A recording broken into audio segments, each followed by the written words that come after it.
தேவனே நான் ஓமதண்டையில்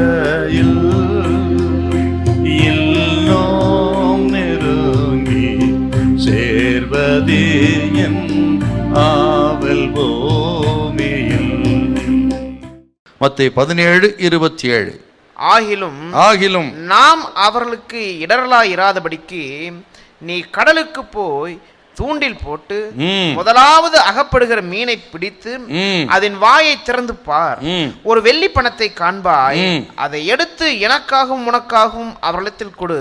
ஆக அனைத்து சிருஷ்டிகள் மேலும் அதிகாரம் படைத்தவர் இயேசு. அந்த மீனை சரியான நேரத்தில் சரியான நபருக்கு நேராக அனுப்பி வரியை கட்ட செய்தார் என்று சொன்னால், ஆண்டவருக்கு கடல் மேலும் அதிகாரம் உண்டு, காற்றின் மேலும் அதிகாரம் உண்டு, மிருகங்கள், பட்சிகள், பறவைகள் எல்லாவற்றின் மேலும், மீனின் மேலும் அதிகாரம் படைத்தவர் இயேசு.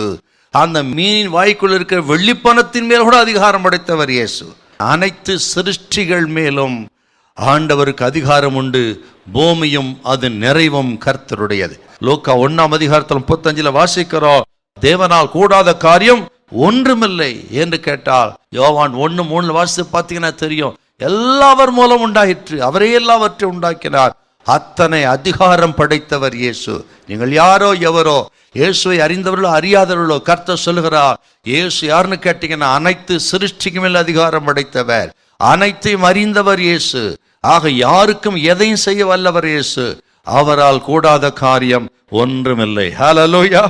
பேதுரு அந்த மீனை பிடித்து வாயிலிருந்து வெள்ளிப்பணத்தை எடுத்து கொண்டு போய் ஆண்டவருக்காக தனக்காக பலி செலுத்தினார்.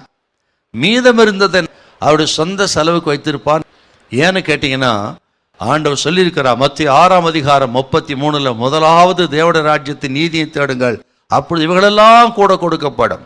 முதல்ல ஆண்டவருக்கு கீழ்ப்படிந்து விட்டால், முதலிடம் அவர் வார்த்தை கொடுத்து விட்டால், இந்த உலகத்தின் எல்லா தேவைகளை சந்திக்க இயேசு வல்லவர் ஐயா. சொல்றார் பாரு, உனக்காக எனக்காக வரி செலுத்து என்று பேதுருவோடு தன்னை இணைத்து கொண்டார். பாருங்க எத்தனை ஆச்சரியமான வார்த்தை. அண்ட சராசரத்தை உண்டாக்கின பாவம் அறியாத, பாவம் இல்லாத, பாவம் செய்யாத பரிசுத்தராகிய தெய்வம் இந்த உலகத்துல பாவ மாம்சத்தில் இருந்த மனுஷர்களோடு தன்னை இணைத்து கொண்டு பேசினார் என்ற அவருடைய தாழ்மை எத்தனை அற்புதமானது. இயேசு யாருன்னு கேட்டீங்கன்னா, அருமையானவர்களே, எங்கோ கடல் கடந்த அப்பால் இருக்கிற தெய்வம் அல்ல, எங்கோ ஒரு மலை மேல கடலுக்கு அப்பால் கடல் நாடத்தில் காணாத இடத்துல இருக்கிறவர் அல்ல. அவர் நம்மோடு கூட இருக்கிறவர், நம்மோடு நடக்கிறவர், நம்மை சகோதரராக நினைக்கிறவர், நம்ம பிள்ளைகளாக நினைக்கிறவர். ஆக நமக்காக ஜீவனை கொடுத்தவர் அல்லவா. அப்படிப்பட்ட அன்பான தெய்வம் சொல்லுகிறார், பயப்படாதிருங்க, உங்கள் எல்லா தேவைகளை சந்தித்து இயேசு அற்புதமாய் நடத்துவார். ஹல்லேலூயா, ஹல்லேலூயா.